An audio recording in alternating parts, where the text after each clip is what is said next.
partners. My name is Ito Viveros. I am a student at the program of English as a foreign language.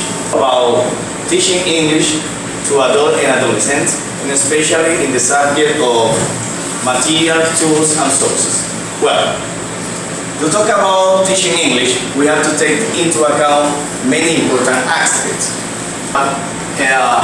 To think about materials, tools, and sources.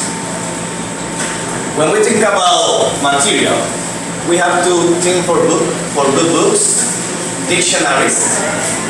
Talking about tools, we have DVDs, CDs, tablets, computers, earphones, etc.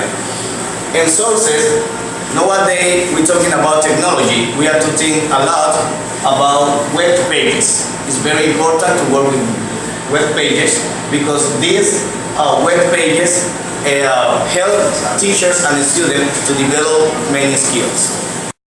As I was telling you, after making a correct characterization of the people we are going to teach apprentice students, okay, have identified characteristics, specific characteristics on the student, we have to think about the topic and what sources we are going to use to teach this topic. In this case, I'm going to talk about verbs. So I got a bunch of sources in order to make understandable and comprehensible the topic.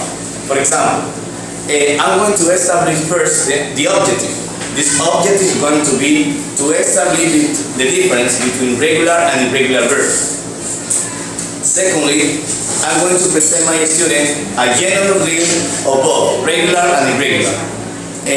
I'm going to work with pronunciation and identify meaning and use. And finally, I'm going to present them some materials and sources that will let students to develop skills. This is a presentation to do the oral practice with the apprentice. In this web page, we can practice English pronunciation of the verbs. In this activity, apprentices unscramble some English verbs. In this activity, apprentices find words in a word search.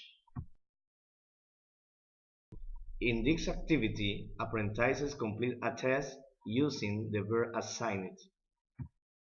Here, apprentices fill in a crossword puzzle.